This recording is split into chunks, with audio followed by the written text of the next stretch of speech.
What's up, everybody, and welcome to Positive Energy and Good Vibes. You're listening to Positive Talk with Amechi Okechukwu. And I say my last name because the special guest that we have today is none other than Amaka Okechukwu, who, yes, is my sister, and I'm very proud to be interviewing her today. We have her on because she is so many titles other than being my sister. She's a assistant professor of sociology at George Mason University. She has got her PhD from NYU, and she is now author of the book To Fulfill These Rights. So I'm really proud of her, and I'm glad to bring her on to the podcast. Thanks for being on with me, Amaka. It's been a long time coming. I actually don't come out to DC enough to see you, so I'm really excited, even when you were living in Brooklyn, to see you. So I'm excited to be here this weekend. I was doing another video project and was able to come in DC, so I figured this would be great timing to sit down and, you know, give my perspectives and just talk about your book that you just came out with. And it's funny because I've been waiting to kind of give you my feedback and input till I got this interview, so I'm excited to kind of let it all out right now.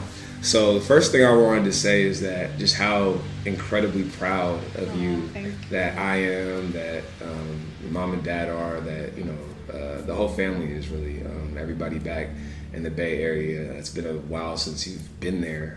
You're basically an East Coast person now. And and we're just very proud of all the hard work and dedication that you've put into this book. How does it feel to add the word author, the title author, to your name? How does that feel? It feels great. I always knew that I would be a writer in some capacity. When I was younger, I think I thought it would be like fiction or more creative writing, and I'm not, that is probably still coming. Opening the door for that. Yeah, I'm not closing the door for that. It's still there. But I always knew that I was a writer, and so it feels very official to have a published book that can be purchased anywhere, Amazon, Barnes & Noble, brick and mortar. If they don't have it in the stores, you can tell them to order it and they will have it. So it's just, you know, it feels like confirmation that I'm walking in my purpose. So yeah, it feels great that the book is out. And it's interesting because I know in the intro to the book you mentioned in your acknowledgments and your thank yous, you said a few words about mom and dad, and I think in the beginning of the book you said something about to the writers within them or something along those lines.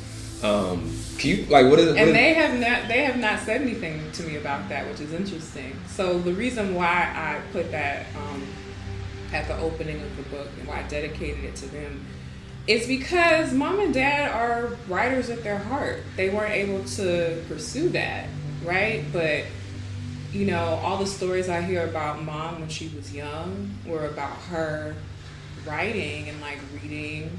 Like, our Aunt Ruth would say if you were to go into her room when she was supposed to be sleeping, she'd be underneath the covers with a flashlight reading books. And I know that she's always been interested in writing, but she wasn't able to pursue it. Even our Aunt Claudette, who's passed, she was an artist. She had oil painting. Like, if you would go into her house, oil paintings that she would do.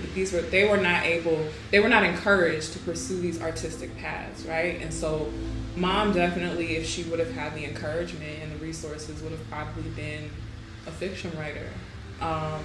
And, you know, dad is... he probably would have been a journalist, right? He's done a lot of writing for, like, local papers and that kind of thing, but it wasn't his profession. Both of them selected professions that they knew would pay more because they had families to support. So they weren't really able to pursue what was at their heart. And so that's why I dedicated the book to them, because they were writers. And I feel grateful that I have the opportunity to pursue what they weren't able to pursue. That's awesome. Yeah, I think it also is a sign of the times in terms of, at least for me right now, in terms of, you know, my career and what I'm pursuing. It's just, I'm so proud of you and what you've done with the book. I want to do my best to, display what I like doing in terms of interviewing people and getting behind the camera, in front of the camera to help you in what you're doing. I always say I love helping the worth known become well known, and it's always been a mission of mine. And we're in a different time period now where, I'm able to kind of create the life that I want for myself, because there's more freedom in terms of like what I can pursue. A big reason for that is because of the sacrifices that our parents made. And but yeah, me being comfortable being in front of the camera and things, I know you're maybe not as comfortable speaking to people and doing interviews and things like that, but I wanted to ask you, like, now that you've come out with this book, you've had this great opportunity to market it now and to get it out into the world. So you've done interviews and podcasts and things of that nature. How has that experience been for you right now, just everything you've done so far? In terms of being in the, like, speaking out about and having to kind of talk about this, Yeah. but especially with the light of how we talked about earlier before we started filming, that this is something that it's new to us and it just came out to us, but this has been your life for a long time. Yes. So this project feels very old to me, but it's new to everybody else, so I have to promote the project, and I'm happy doing that. As you know, I'm more of an introverted personality, and so it's been, I've had to challenge myself in regards to just getting out there and talking more publicly about the book. But I've gotten good response from folks. Some of the content is not the easiest to communicate, right? So, for example, a lot of the book deals with like federal court cases, right? So I'm dealing with like the intricacies of the law, like what legal decisions mean and that kind of thing. And so just trying to find a way to clearly communicate that to folks, where the everyday layperson could understand what I'm saying about it. And yeah, it's been good. Folks have been supportive. I've been getting good response. So yeah, I gotta keep talking about the book. Got to. And I wanted to talk about, along those same lines of really our upbringing, us being different. Yes. I feel like I've always noticed when I was younger, we went to very similar schools. Yes. Our schools were basically sister schools, but I feel like we had very different experiences with being a black man at a predominantly white college prep high school versus being a black woman at the same type of school. And I'm curious, like, if you can talk a little bit more about your experiences from high school to college and how that was a factor in really making this book, and just going through some of your experiences there and just what shaped kind of where you're at today with like making this book. Mm-hmm. So the big question, I think that, in regards to the content of the book, I wouldn't say that it sort of directly derives out of my personal experience in school, but because I'm a black woman that attended college prep schools and then, a good university that uses affirmative action, I have experience with the book content in ways that maybe a white person would not have experience with the book content. So are we mentioning the names of schools? Go ahead. Okay. So I don't know, putting people on blast. I don't know, what the situation is. But so as you mentioned, we went to similar schools, right? So I went to Hebraeus School, which is a sort of elite college preparatory school in Oakland, California. We went to Athenian School, right? And I think our experiences were very different. Some of it was just going to be different because they are different schools in different locations, and we have different personalities, and that's been the case for a while.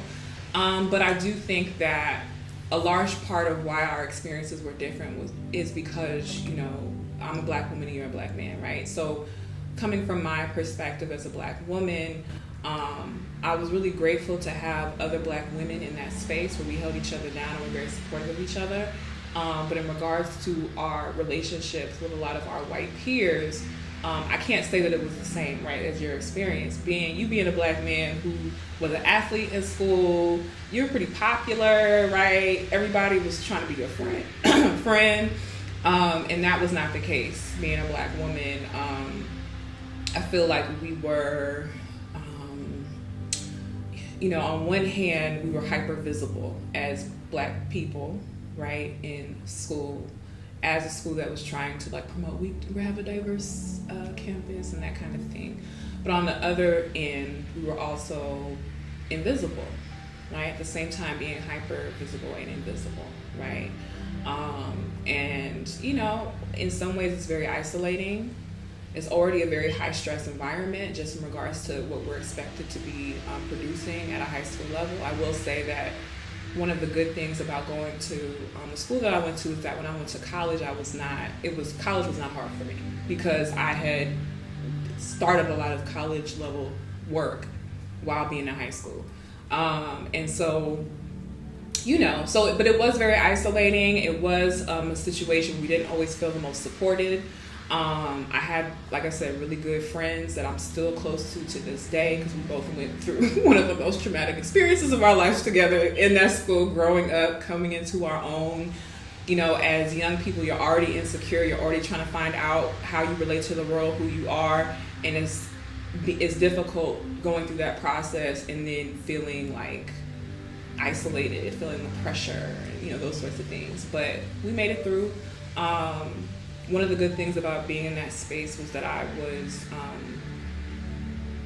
you know, I felt like I was a very creative young person, and I was able to explore that in ways growing up, not just through school, but like, you know, I was part of like poetry, you know, like You Speak, some like poetry organizations and stuff like that. So I was very creative.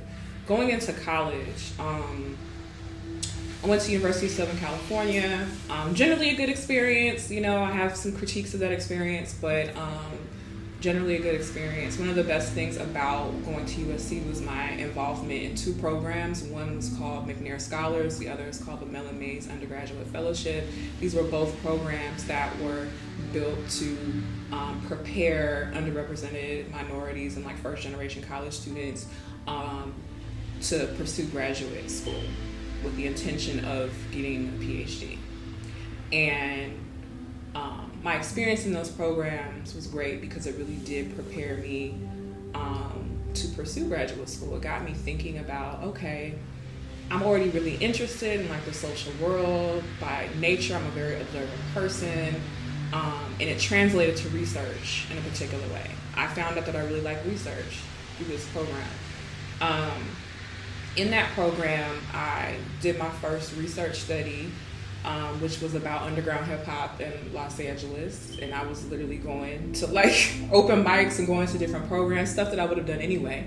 But I was able to research it and turn it into, you know, a research paper. And I was like, I really like this. I could do this. And I found out that that's what professors do. We oftentimes experience them as just teachers, but at research productive institutions, they do research. And so I decided that that's what I wanted to do.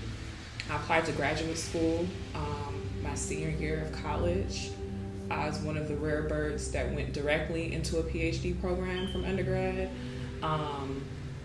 And so those programs really played an important role in helping me decide to apply to graduate school. I also have really great mentors in undergrad, particularly Lanita Jacobs, who was in the Department of Anthropology, and Robin D.G. Kelly, who was in the Department of History. He's at UCLA now, but Lanita is still at USC. Really important mentors, really modeled for me what it was to be a Black professor, a Black academic doing really critical work and really meaningful work. And so I had those really great experiences, and then I went to NYU and pursued my PhD. And, you know, that was also a difficult experience coming into graduate school. Again, one of very few Black people in the whole program, coming in young, right? I was the youngest in the department when I came in. Most people take time off before they go for a PhD, or they go for a master's somewhere else and then go to a PhD program. A lot of folks pursuing doctorates may already have families or, you know, married. I was coming in very young, and so that was also difficult because you're still in some ways piecing together your sense of self. And you know, I had to really work on building my confidence in that program. And again, it wasn't the most supportive place. I made it through, you know, with prayer and lots of therapy and lots of engagement in the world outside of the academy. I always knew, at least after that first semester in grad school, I knew that, you know, I was the kind of person where I was always engaged in community work to some extent, in organizations and social movement work, since I was 12 years old. I had always been engaged in stuff in the community. And that first semester in grad school, I knew it was going to be hard, so I said, you're just going to focus on school, you're not going to be engaged in any other work, and I was miserable, you know, and so I had to get back involved in organizations, and that also saved me. You know, you need to have, for me, I needed to have connections, you know, with organizations and people doing work outside of this academic space. It gave me perspective, right? That the whole world was not in the ivory tower. After that first semester, I had to get back involved in organizations because it grounded me, right? It kept me connected to people outside of the academy. It gave me perspective. And a lot of the folks that I was working with, you know, very on point, very strategic thinkers, very sharp thinkers, people that would just really impress me. And in some ways, if they had the desire, the opportunity, or the resources, would have been better in graduate school than I probably was, right? Just really smart, on point people. And being able to be in conversation with those people really pushed me in my work. Even more so than my peers and mentors that I had in graduate school. I don't think that I would have finished or would have produced anything interesting if I hadn't been in conversation with folks outside of the academy. So yeah, I mean, that's just a little bit in regards to my experience. It certainly was an uphill battle. It was not something that was easy for me in terms of pursuing doctoral education. But, you know, I made it through, and we're here. And the book is out. So. And I definitely want to revisit the process of you know, some of the challenges and struggles while being in school, but continuing on like NYU in New York, and even after you finish that and being in Brooklyn, you know, being in Oakland and Brooklyn, those are two places where there's a lot of you know, movements start from there. There's a lot that, and you mentioned like having that balance even when you're at NYU is needed for you. Yes. So I just want you to say a few words about, we were talking even before we got on air with the podcast about just some of the differences between the East Coast and the West Coast. And, you know, you've been out on the East Coast for so long and whatnot. Just say a few words about how Brooklyn specifically, and Oakland maybe as well, shaped, you know, like, being from there, being in that environment, how that helps you in terms of like what you were passionate about and what you wanted to pursue. Yeah, so, I mean, being from Oakland was great. I feel like growing up in Oakland and growing up in the Bay was the greatest education that someone could have. I was exposed to politics, radical politics. I was exposed to so much creativity growing up. And I felt like coming into college, going to school in Los Angeles, undergrad, was more of a culture shock for me, going from Oakland to Los Angeles than it was going from, you know, California to New York. It was that much of a difference for me in Los Angeles. I think that growing up in Oakland, growing up in the Bay, very grassroots in regards to, you know, the work that's happening, the folks that I was exposed to. And because most people associate California with Los Angeles, right, you already have this sort of mentality of needing to grind and build your own because people aren't necessarily checking for you coming from the Bay, right? And so I think maybe some of that may have influenced, like, you know, just growing up and like how I oriented myself towards the world in some ways. And it's a very multicultural place too, and I think that certainly has influenced me in some ways. Brooklyn, I came of age in Brooklyn, right? Oakland raised me, but I feel like I became an adult. I became the person who I am in Brooklyn. Brooklyn is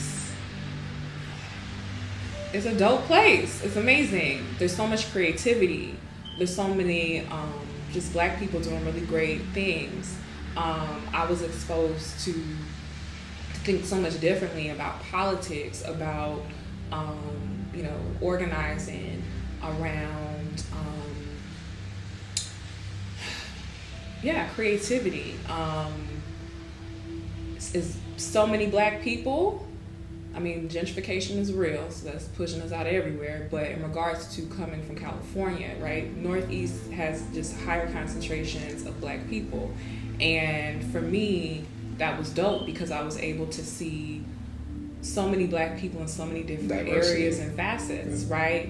It's diasporic blackness, so it's folks that are coming from Southern descended black folks, lots of folks from the Caribbean. Like I was living in Crown Heights for most of my time in Brooklyn, and so lots of Caribbean folks, lots of African folk. Brooklyn is more Caribbean, but as African folk too. And so that's dope. Like that experience is great. Just being exposed to so many different diasporic cultures of blackness, and yeah, I mean, I love Brooklyn to this day. Brooklyn will always be home to a certain extent to me, as well as Oakland, right? Because I was raised there. But they're two.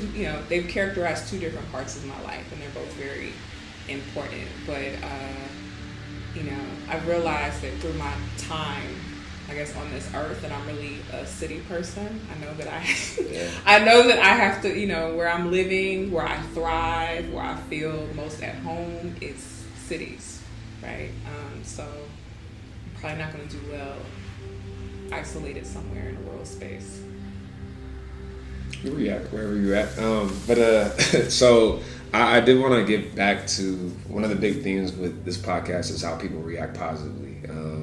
And how people react in general to like different challenges. And I think that, your challenge is very real in terms of, you alluded to it a little bit earlier, but just, being in a adverse situation, going to, finish up at NYU and having to have the pressure on you and being a minority in a number of different ways. And you mentioned like having to rely on faith, rely on, having to get the supportive counseling, just different avenues to kind of get through from A to B and finish like your goals of what you had, envisioned for yourself.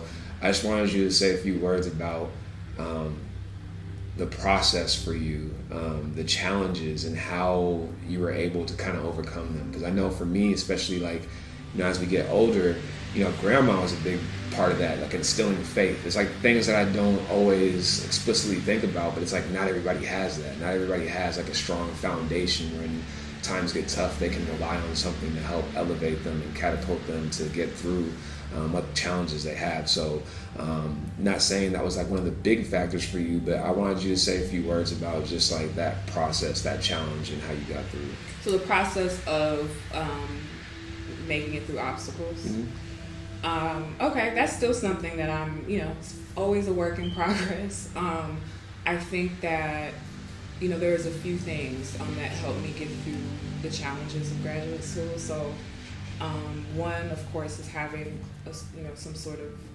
system of faith. I think is useful for most people. We were raised in the church. I can't say that I have the same relationship that I did in terms of growing up, but having that kind of relationship with a higher power is absolutely important. Therapy was very helpful for me. I needed the space to vent and to process, and for me that was therapy. Maybe something else for other people, but I had a black woman therapist. It was a very dope situation, so I highly encourage folks to seek that out if that's what you need or if you're curious about it. And then I had to just develop strategies to help me get what I needed in the process. So one thing that I constantly encountered was not feeling like people were engaging with my work in the department, not feeling like my work was supported, not feeling that people really cared if I finished or not. And so because I wasn't getting a lot of people giving me feedback and engaging with my work, I went outside of my department. So I went to New York University for graduate school, but I was constantly in conversation with folks who were at Columbia, who were at the Graduate Center of the CUNY system. So I definitely used my networks locally and built those networks locally. In graduate school and in academia, writing is a huge part of how you're evaluated, being productive in regards to writing. And so I set up writing groups throughout the city with different folks, mostly folks of color, mostly Black people who were in graduate school and other programs. So I set up writing groups. I had a writing partner who, during dissertation mode, we kept each other accountable. We met weekly. We wrote together. We talked about our writing. We gave each other feedback. And particularly that last year, but maybe the last 2 years, that relationship was really important in helping me finish and sort of get through the process. Through Mellon, I mentioned that program as an undergraduate student, the Mellon Mays Undergraduate Fellowship. They have a really great network for graduate students, and so I was still very involved in that. I went to conferences that they had, connected with folks through that process, was able to get access to different grants and different opportunities for support through programs like that. And then outside of Mellon, I presented at a lot of conferences. One thing that I had to let go of was insecurity about my writing and insecurity about just doing public presentations. And so I just presented everywhere. I presented a lot in regards to just spaces outside of my department because I knew that it was good practice. I knew that that's how people figured out who you were, learned who you were through presenting and being in those spaces. So you basically just went for it. You just kind of put yourself out there. I had to. And almost immediately, because I could already sense that I wasn't going to get that kind of support and engagement in my department. And so I was able to get it from outside of my department. So I had to create those spaces for myself and access those spaces for myself. So that really helped me. I will say that for anyone interested in pursuing a PhD, if you're in a program where you feel like you're not being supported and people aren't engaging with you, you should transfer, you should go somewhere else. I didn't do that. I should have done that. But you really do need that support because it matters for when you're on the job market. It matters for, just as you're in this sort of beginning stage where you're at the process of development, it's really important that you have people who are in positions of power that can support you. It was an uphill battle for me, but it really shouldn't have been. And if you can put yourself in a situation where people are more supportive of you, then I highly suggest that you do that. Because there's a lot of things that are out of your control Yes. once, especially after the process, like you mentioned, the job market and things like that. So Yes. I definitely understand and see why you would say that, but it also seems like there was the challenges that you had, uniquely put you in a position where you had to be proactive and kind of Yes. do things that push you out of your comfort zone, which, had some benefits for you as well. So I feel like that's also a really cool thing about your story in terms of, you're kind of forced into that, but that's something that, has helped you to this day. So I think that's really good. I want to delve, I guess, more into the book to fulfill these rights. And I guess even the concept of this, basically the attacks against affirmative action, what brought this up for you? Like, why was this the book that you wanted to write? Why was this the topic that you felt was going to be your focus in your dissertation? Right. There's so many reasons. It's important to mention that the book began as my dissertation and I revised it into a book.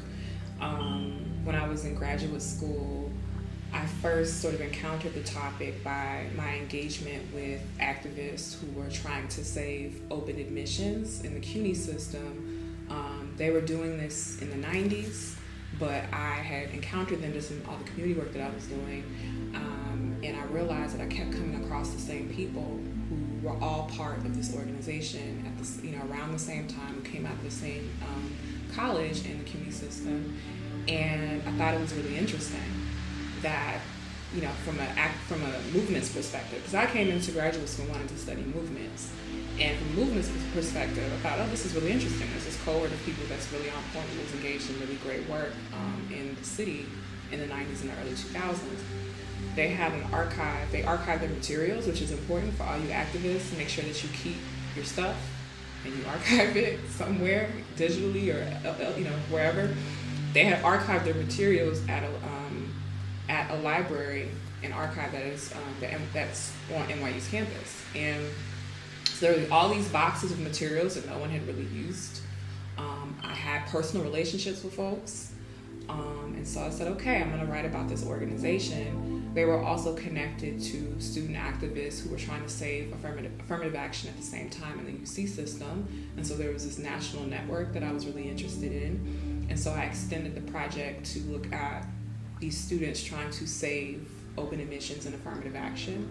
And then I ended up widening the project. My committee pushed me to make it a more broader project, and so I included other cases. But that's how I sort of got interested in the topic.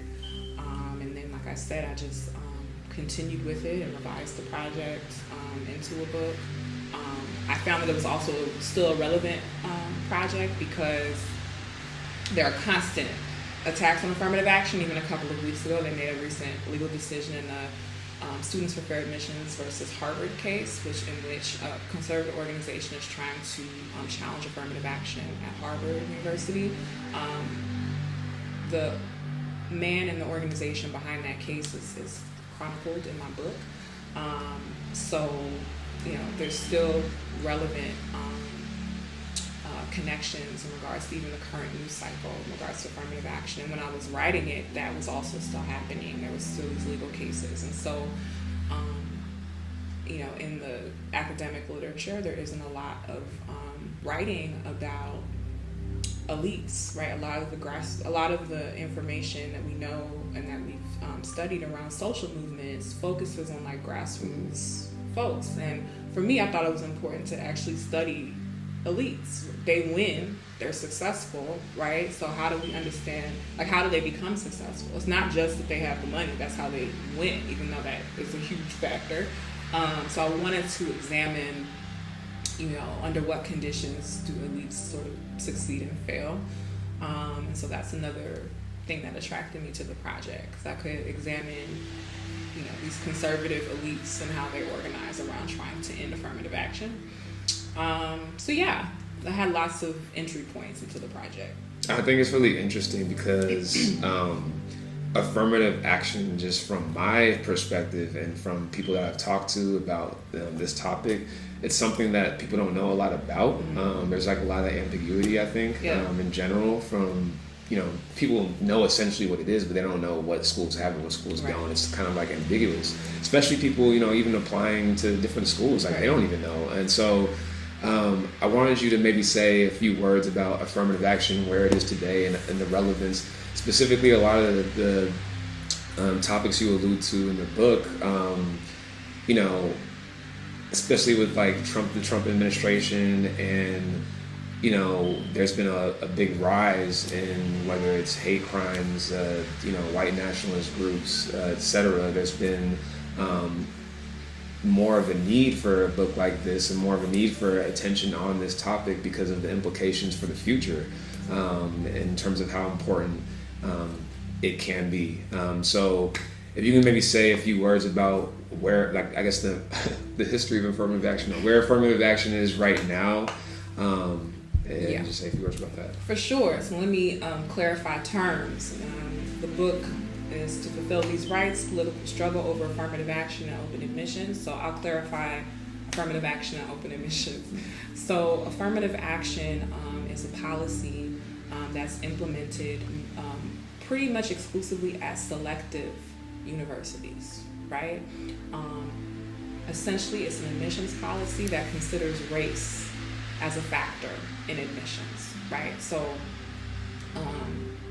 if you apply to school, the admissions committee is looking at your grades, they're looking at your test scores, they're looking at your extracurricular activities, and they may also include, this is a person from an underrepresented group.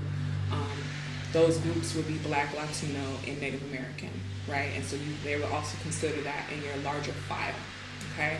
And so the process of considering race in that file is affirmative action, okay? The way that I've described it in regards to considering it among many factors in a file is the only way that affirmative action can be practiced in this present day. That's called holistic review. They're not adding extra points because you're Black or Latino or Native American. They're not administering a quota. We have to get 7 Black people or 10 Black people. That's not how it's used. It's used as one factor among many factors in your file. That's how universities implement it. That's how the courts have legislated. That's the only way that you can use affirmative action. And so that's currently how it's utilized. Affirmative action can also be extended to talk about the kinds of programs that exist to help support Black recruitment and retention, or Black, Brown, and Native American recruitment and retention on campuses. So oftentimes when people refer to affirmative action programs, they're not just talking about admissions, but they're talking about programs that, where you can get extra tutoring so you can stay in, programs that might help you with financial aid so you can still pay tuition or scholarships, summer bridge programs so you're still enrolled in classes over the summer, or prep programs before you get into the summer before you start school that'll help you sort of transition into school. The kinds of programs that I mentioned, such as Mellon May's undergraduate fellowship at McNair, that was helping me, preparing me to get to graduate school. That's a kind of affirmative action program, and so it can extend to all of those different kinds of programs as well. Again, pretty much only implemented at selective institutions, so institutions that are only admitting a small percentage of applicants, right? Most schools in the United States are not selective. Most schools accept most students that apply. And so I was interested in both looking at policies enacted at selective institutions, such as affirmative action, and then open admissions, which is a policy that was implemented at a less selective institution. So open admissions is a policy that we tend to think of when we're referring to community college admissions. That's open admissions or open enrollment. So meaning that you can apply essentially with a high school diploma, right? You don't need a whole bunch of testing. You don't need extracurricular activities and those sorts of things, right? It's a more accessible institution, okay? I focus on open admissions at the City University of New York, which is the city university system in New York City, because the CUNY, it's called CUNY, the CUNY system was the largest system to employ open admissions in the four-year colleges. So going beyond the community colleges, you could essentially apply to and get accepted to the four-year colleges with very reduced admissions criteria, not really including a whole bunch of other parts of your file, right? I looked at both of these policies because it allowed me to look at race and class access to higher education, again, across the board, at selective institutions and less selective institutions. I also looked at both of these policies because they were both enacted essentially in this sort of civil rights moment, right, in the late 60s. Open admissions really comes out of the open admissions strike in 1969 in the CUNY system, in which Black and brown students took over campus and demanded more inclusion. It was largely a majority white, almost exclusively white system before 1969, when Black and brown students demanded inclusion. They were able to get it through open admissions, and they implemented the open admissions program almost overnight. The system turned to a majority minority system. In 1974, I believe, CUNY institutes tuition for the first time. So this is a tuition-free system. You didn't have to pay tuition to go to CUNY. About 4 to 5 years after open admissions, there's now tuition, right? This has to do with larger economic shifts, but a lot of Black and brown people also understand and frame it as, oh, now that we get access is when you start putting in the barriers for us to get access to an education. Open admissions is challenged and ended in the four-year colleges in 2001, it's in the book, the 2001 or so, 2001, by some of the same organizations and social actors that are challenging affirmative action on other sites. And so there's these connections between conservative organizations that are attacking affirmative action in some locations and then open admissions in some locations. So I thought it was important to draw those connections between the policies because they're both policies aimed at granting access to higher education to socially and racially marginalized people, and were essentially rolled back during adopted at the same time period and rolled back at the same time period. And so now, in terms of 2019-20, in terms of affirmative action, where, in terms of like, if you can break down just a summary of like how prevalent all the information in terms of like where it's at right now. Right. So in regards to affirmative action, federally it's still legal, even though conservative organizations are doing their best to end it federally. If the federal government terminates affirmative action, that would impact both public and private institutions. They would end affirmative action essentially. And so conservative organizations are trying to challenge affirmative action. However, in the meantime, a lot of states have developed statewide bans of affirmative action. I talk about 2 state bans in my book. It's been banned, I don't remember the number off the top of my head. I probably have to find it and you could cut or whatever. But a number of states have enacted affirmative action bans, which ends affirmative action in university admissions in the state, as well as public contracting and public employment in the state. So California and Michigan, I look at that in the book. Those are states that have banned it. States that have enacted affirmative action bans have been the most successful in ending affirmative action just throughout their states. We see that, for example, in the UC system, the percentage of black students has plummeted since 1996 when affirmative action ended there. And so those places have been successful in ending affirmative action. But federally, it still exists. Private institutions, selective institutions can still use affirmative action even within states that have enacted bans. But it's on precarious ground. Because of these legal challenges, what are the biggest threats to affirmative action is the Trump administration, particularly through his appointments to the Supreme Court.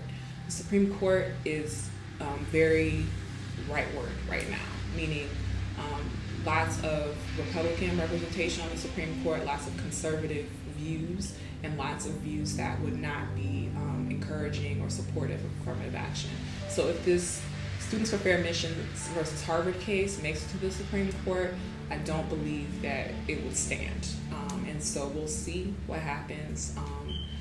The Harvard case was just, the Harvard plan was just supported or sort of determined legal in the district courts, but the other side will appeal. So this is not the end, and we'll hear about this story. So in regards to affirmative action, that's the current landscape. And I only talk about open admissions at CUNY, and that has, that ended almost 20 years ago. So it's no longer in the CUNY system. And even the definition of affirmative action, I think is something that a lot of people don't even know because of the media. And like you mentioned, the conservative organizations and their attacks on affirmative action, you essentially outline 4 key kind of ways in which that's attacked. Obviously, people got to get the book, but if you can, basically summarize and some of the methods that some of the conservative organizations have used to attack affirmative action, what are some of those ways that that's happened? Right. So they've done it first through federal court challenges. That is the tactic that most people are familiar with, just in regards to the cases, right? So the last Supreme Court case, Fisher versus Texas, right? Everybody was on social media talking about hashtag Becky with the bad grades, right? That's that case. And so the federal court challenges are essentially conservative organizations look for white applicants that have been rejected from universities, and they use their cases as a means to claim reverse racism, right? I didn't get into college because I'm white. And so because of that, affirmative action is illegal. It violates my equal protection under the law, and we have to end it. So that has been the primary legal tactic to challenge affirmative action. In the book, I talk about it as a sort of appropriation of civil rights legal strategy, right? So in ways in which the civil rights movement utilized the law in trying to attack segregation, these conservative organizations are using the law in a similar way, but to attack affirmative action, claiming discrimination and claiming white victimization. So that's a primary tactic. Another tactic that I've mentioned is the ballot initiative tactic, so mounting ballot initiatives within states to end affirmative action. That has been the most successful tactic. And then another tactic that's utilized is basically going through or sort of infiltrating the Board of Trustees. So this occurred in both the CUNY case, but also in the UC case prior to the ballot initiative. You stack Board of Trustees with conservative appointees who have the intention of ending the policy. You also have the influence of conservative think tanks and legal organizations that can also influence the environment, influence the sort of agendas of the trustee members. And so that is also a primary tactic utilized to end either affirmative action or open admissions. Yeah, I think even the whole Becky with the bad grades kind of concept is especially relevant when just considering it's almost like that perspective of I didn't get in because I'm white is like a step up on, people assuming that like after the civil rights movement that everything is equal, kind of, and that's what you talk about in the book. I actually wanted to bring up a quote. I wanted to talk about this quote you have here from Lyndon B. Johnson, and it reads, "But freedom is not enough. You do not wipe away the scars of centuries by saying, now you are free to go where you want and do as you desire and choose the leaders you please. You do not take a person who, for years, has been hobbled by chains and liberate him, bring him up to the starting line of a race, and then say, you are free to compete with all others, and still justly believe that you have been completely fair. This is not enough just to open the gates of opportunity. All our citizens must have the ability to walk through those gates. This is the next and the more profound stage of the battle of civil rights. We seek not just freedom, but the opportunity. We seek not just legal equity, but human ability. Not just equality as a right and a theory, but equality as a fact and equality as a result." And I think that's like a really strong quote that you brought up, because it just gives a great picture of, the counter arguments and how little weight they have when you consider the history of this country. And so it's kind of like a counterintuitive thing. I guess I have two questions on that. What era would you consider we're in now, in terms of, we're beyond the civil rights era, but how would you define this era? I know it's been heavily defined by like the Black Lives Matter movement in terms of various protests and just everything that Black Lives Matter has done as an organization. And then you have the counter cultures like All Lives Matter and those sort of things. How would you characterize this particular era that we're in? And can you just say a few words about debunking the claims that some of the conservative organizations have made against affirmative action? Like what's some of the key points you use to kind of debunk some of the arguments that they have? Mm-hmm.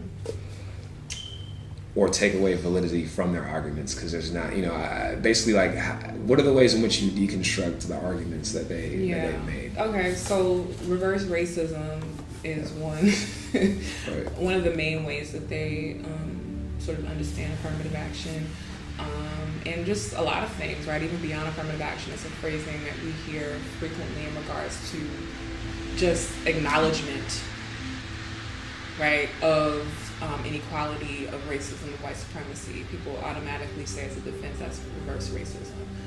Part of what allows people to have that kind of understanding is that in the post-civil rights period, colorblindness has really been a sort of defining racial logic. This idea that, in order to be correct, we don't see color, right? However, it really does not deal with the very structural obstacles that still exist in this society, right? So part of what that Lyndon B. Johnson quote was referring to is essentially, now that we've ended the laws, we actually have to develop structures and opportunities for folks to succeed. It's not enough to say we're not going to enforce these laws anymore. We have to acknowledge the decades or the hundreds of years of, poor access to economic opportunities, to humanity, to social citizenship. We actually have to provide opportunities to help these groups to succeed now that we have ended these laws, right? And so, which, affirmative action is envisioned as one way to do that. And so, in regards to colorblindness, the colorblind perspective rejects anything that is race conscious. And so, in regards to sort of reverse racism, even just acknowledging race is seen as a violation of colorblindness, right? So that's one of the sort of major themes. I don't think that you can deal with a history of racism and white supremacy without dealing with racism and white supremacy. That means you actually have to address the ways in which harm has been done, address the ways in which people have been shut out of opportunity. You have to be clear and explicit about those sorts of things, right? So that's one thing. Another thing that is often used to sort of challenge affirmative action is about this concept of merit, right? So people say, this is America, this is a meritocracy, meaning that, the person that works the hardest is rewarded. We know that that is not true in the history of this country. The people that work the hardest are the ones that get rewarded. That doesn't mean that hard work hasn't produced anything, but it does mean that wealth, privilege, and various levels of higher social status have been the determining factors in the who is able to succeed in this country. One of the things that I show in the book is that even this concept of merit in regards to university admissions has been a social construction. Ivy League institutions, historically were, this idea of merit was something that was created, right? It was something that really was in alignment with whatever the values of the institution were, or whoever they wanted in their student bodies, right? So, for example, a lot of Ivy League universities were anti-Semitic. They didn't want Jewish students in the early 20th century. And so even though those were high-performing students, according to those institutions, they didn't have the merit, right, to be admitted into those institutions. It was people that had legacy status, right, parents, family members who had attended those schools, people that had the money that they wanted to be at those institutions. And so we see that over time, right, this idea of merit has been a social construction, even how we understand it today. We tend to see the kinds of activities and the kind of indicators that we use to judge merit tend to be the areas that white students and increasingly now Asian students do better on in terms of those indicators than indicators that Black students, Latino students, Native American students would do better on. We know that, for example, standardized testing is, we know that that is a racially biased exam, and yet many research studies have shown this, and yet universities still use SATs as one of the primary criteria for admission into institutions. And so, in terms of how we measure merit, is not something that is as objective as we talk about it. It is something that has absolutely been influenced by social and historical factors. So those are some of the primary sort of ways. Another thing is that conservatives always say that always is the most annoying thing to me is, the Black students or the Black and brown students that are admitted under affirmative action, they feel insecure once they come to the schools. Like, who wants to be an affirmative action admin? As if conservatives care about the experiences of Black and brown students on campuses. There's also something called mismatch theory that in some ways fits in with this kind of perspective. And I think that you absolutely need to build resources and support mechanisms to make sure that those students are able to stay in those schools and finish, particularly if they don't have the experience or the social supports from home to keep them in those institutions. I absolutely believe that they need that.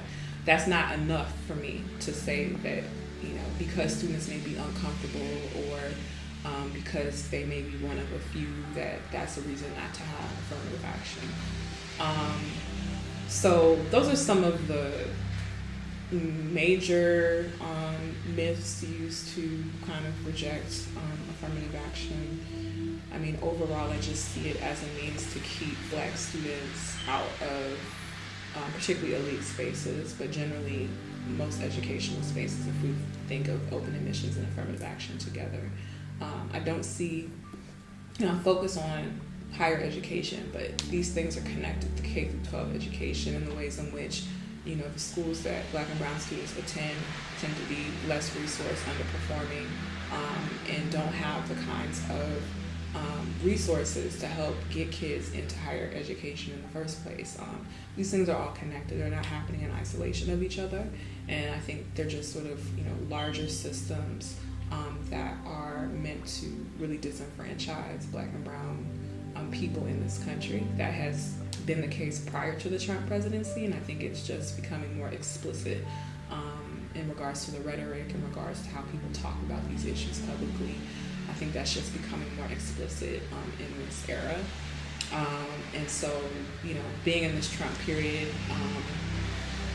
we have to find ways to fight this kind of expression of white supremacy, and we have to find ways to support each other and make sure that we have access to the things that we need, because, it's become ever more clear that the state is not going to provide those things for us. And it's become more prevalent, like you said, white supremacy and whatnot in this Trump era. But it also seems like there's a little bit of like a coming out the closet sort of thing that Trump has brought out to America in terms of, I see all the time, and even going back to, high school, we talked about, just the experiences, mine versus yours, and even some of the people that from high school that I was really close with. I won't say really close with, but you have that surface level kind of popularity, and you're cordial, and you have friends that, whether it's from sports or activities, and then as you get older, it's in the workplace, you have friends from different backgrounds and things of that nature. And you've seen a lot during this Trump era of people saying like, oh, I can't believe my coworker voted for Trump, or I can't believe, this person thinks this when they made this post on social media. And you hear a lot of those sort of things coming out now. So I wanted to really end on talking about affirmative action, specifically like its importance for the future, and even with our current state of diversity, the term of diversity that you talk a lot about in the book in terms of the newer definition, other groups that are being included in the definition of diversity, and where black and brown people are prioritized in that, in terms of where we're at with this country. So if you could say a few words about that in terms of affirmative action, that'd be great. Okay, well, I see, and I talk a little bit about it in the book, but I do see attacks on affirmative action as part of a larger conservative political agenda, right? So it's not that everyone is hyper-focused on affirmative action, but it's connected to other challenges, to other types of progressive social policy, which has been occurring in this country for, a while before Trump, came into office. I do think that,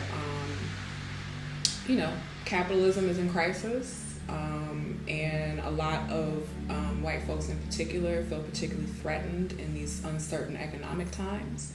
And I feel like their kinds of fears are, they found ways to project their fears about the sort of economic, social, political crisis onto, their racism, essentially, right? And so when people fear the changes that are occurring, when people fear their ability to keep power, when people fear their ability to remain economically, stable and thriving, people panic.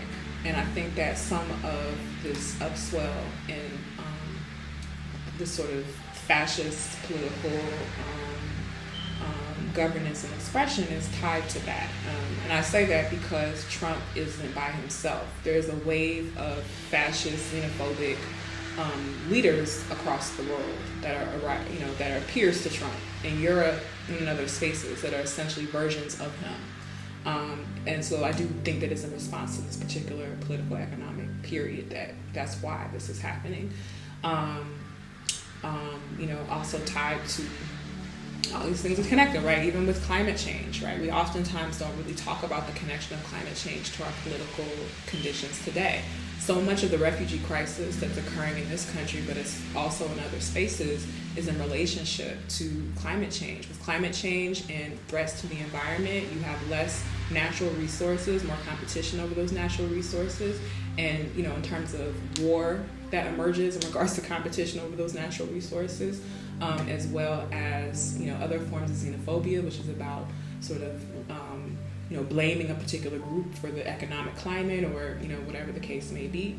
A lot of people are being pushed off of land as it relates to climate change. We don't talk about it in that way, but that is one of the reasons why we even have a refugee crisis to the extent to which we have it today.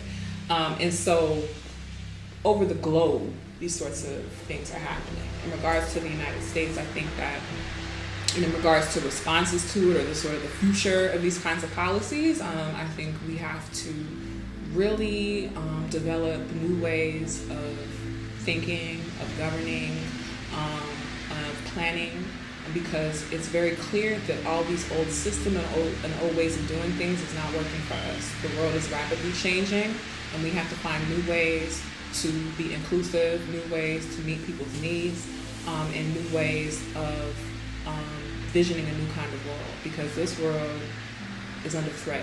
The mere existence of this world is under threat, right? Just in regards to climate change. So I think we have to find new ways. In regards to affirmative action, like I say, unfortunately, the book is not very optimistic, right? I do not believe that affirmative action is going to exist in a few years, just in regards to the composition of the Supreme Court and the ways in which Trump has been able to get his people into particular political offices.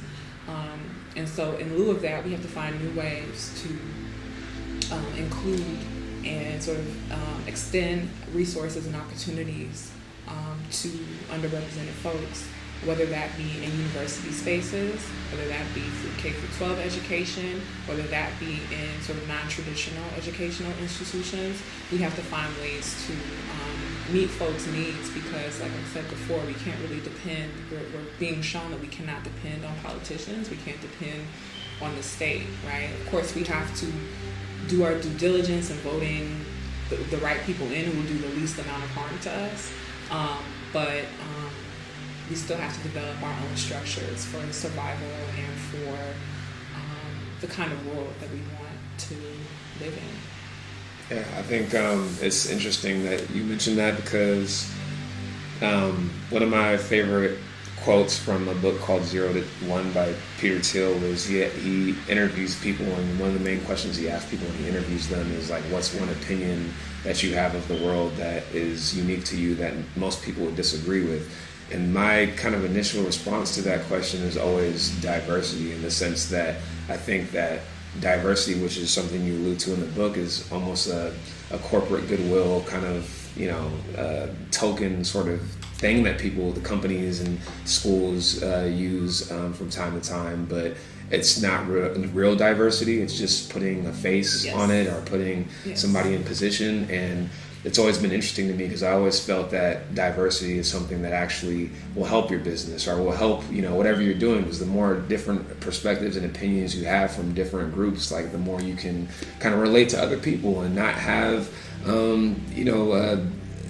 certain things won't happen, like H&M putting, a boy that says I'm from the jungle or whatever it was on a shirt, or Gucci doing this, or, things like that, if you have a diverse room. And I think it actually can affect your bottom line in a positive way, but I think that's a rare opinion, and that's something that the term diversity is obviously relevant to affirmative action, something you talk about a lot in this book.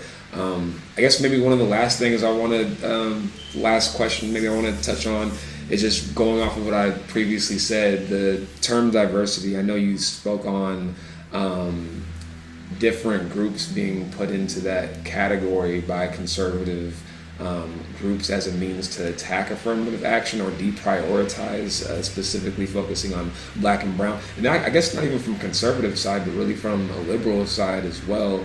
Could you say a few words, because I think that's relevant to today and like the times we're in right now, as opposed to maybe some of the issues in the past with affirmative action? So one thing that I do in the book is I sort of trace the discourse around both colorblindness and diversity through these cases. So much of how we understand the term diversity in our society is actually through universities and how they have essentially defined and reproduced ideas about diversity. So as I mentioned before, when affirmative action was first implemented, it was really a means for desegregation. It was about a means of bringing Black people who had been prevented admissions into these predominantly white institutions. It was about bringing them into the institutions. And then regionally, it might have also included some Latinos, right? So like in Texas or California. After 1978, which was the Bakke versus University of California decision, which I'm not going to get into all the details of that, it's in the book. But after that decision, legally, racial redress or racial compensation essentially could no longer be the justification for affirmative action. Now diversity was the only way that you can justify affirmative action, because universities could now legally use diversity as a defense. They could create diverse classes. That was something that they were allowed to do because of these ideas around diversity being a useful thing. This also comes out of, in some ways, the Harvard plan, which is another reason why they're attacking Harvard now, because it has been used as a model in the law. So if you can make the model illegal, then you can make everything bad. So, as a side note. And so, diversity initially, even legally in terms of how it's talked about, was very broad. It was like regional diversity, race was in there, ethnicity was in there, but gender, there's a whole bunch of things. Universities interpreted this as largely benefiting Black students, Latino students, Native American students, though they tend to have very low representation in these elite institutions, and white women. Right? White women were actually have benefited greatly from affirmative action. And so universities initially interpreted it in that kind of way. I show in the book that lots of state institutions, corporate institutions have actually been in support of affirmative action, because for them it supports diversity, and they want to have different representation in their companies and whatnot. And so they've actually many of them have been in support of affirmative action. I talk about how universities tend to interpret diversity and implement diversity oftentimes looks like tokenism, right? Because these are still majority white institutions. These are still institutions that have a high percentage of like wealthy white folks. These are still the legacy applicants, right? Their grandparents, their great-grandparents went to that institution, so they're going to it. And so we tend to still see versions of tokenism at various levels in universities. And so, the book is very, the book acknowledges the sort of utility and the benefits of diversity while also being critical of what that looks like and who that might be for, right? We don't use it as a very precise term. Lots of corporations, right, and our commercials everywhere, diversity is a term that's used but often not specified, right? People say, oh, diverse individuals. That doesn't even make any sense. What that means is that you want someone that's Black or brown or whatever, right? They say a diverse person. What is a diverse? If you look at the definition of diversity, that wouldn't even make sense, right? It just means difference, essentially. So, or having a wide variety, right? So what does that mean with a diverse person, right? So we use the words in very uncritical and incorrect ways. But in the book, I show the sort of parallel sides, right? Different sides of a diversity, the ways in which it's being used to defend representation on campus, but even ways in which that can look like tokenism. It can look like very superficial means to, have particular faces in strategic places. Right on. Well, is there anything that I know you've done like a lot of, like I mentioned earlier, a lot of interviews and podcasts and things like that lately, and having to talk about your book, and that can be a whole process in itself. But is there anything that you feel like you would like to emphasize about it, or something that you don't really get to say too much about? In general, it's okay if you don't have an answer, but I'm just wondering if there's anything else I should specifically hit on that you want to harp on about the book and kind of. No, I mean, if you're interested in literature on race, on higher education, definitely get the book. If you're interested in literature on social movements and how people organize themselves and use strategies and tactics to get what they want to meet their goals, you should get the book. If you're interested in looking at how student activists emerged and sort of organized to try to save policies, you should get the book. And I think it's a good sort of entry point, even into understanding this moment. The book covers essentially a 50-year period that precedes Trump. But part of what we have to understand is that Trump doesn't come out of nowhere, right? We have to build to get to this point. And so one thing that you can get out of the book is understanding how white victimization has emerged as a kind of primary way that a lot of white people use to identify themselves in terms of notions of whiteness and white identity. To understand how victimization has emerged out of that, the book is helpful, right? And looking at how that has occurred even in the law and how white victimization is being written into the law in particular ways. So it's a useful book for that as well. And get the book. Basically, there's a lot of places, a lot of reasons for people to get the book. And once again, anywhere you can get books, make sure you get the book. And if it's not where you can get books, then make sure that it is. Yes. And something very important about the book, even if you can't buy the book, one of the most useful things for me is that wherever you are, request the book at your library. That is one of the best places in terms of book sales and just making sure the book is accessible to folks. Please, please, please, just go to your local library. You can request a book. Most libraries will take those requests and buy those books. So request it at your library. So this is a very technical interview getting into specific aspects of the book. And I only wanted to give people a little bit of an appetizer so they can read the whole thing, get the full course. So hopefully I've inspired some people out there to do that. You definitely should support. I'm really proud of you. This is probably the most nervous I've been doing an interview ever, just being able to interview you, because you're somebody who, obviously you're my sister, but I look up to you, and you're just one of the smartest people I know, and I'm so proud that you're able to put all of the previous years into this writing, and I know there's going to be a lot more. I know Yes. I don't really want to give them too much about that, but I know you're kind of thinking about what the next. I'm already working what's on the next. next book. Already working on it. Yeah. So I guess we'll keep that under wraps for now, and Sure. when we get to it, hopefully we'll have a part 2 soon. So thank you so much, Amaka Okechukwu, assistant professor at George Mason, PhD, all that. Love you. Love you too. Thank you. This is Positive Talk, just wrapping up this episode. So thank you so much for listening and tuning into the podcast. You can catch more information at PEGVLife.com, and make sure you find us on iTunes podcast at Positive Energy and Good Vibes. Search PEGV Life and you can find all the content you need. Once again, my name is Amechi. It's Positive Energy and Good Vibes. Cheers. Positive energy and good vibes. That's who I am. Being positive despite what you're going through and what adversities you may face in life. You get the most in life by how you are as a person and how you treat others, no matter what the circumstances are that we're going through.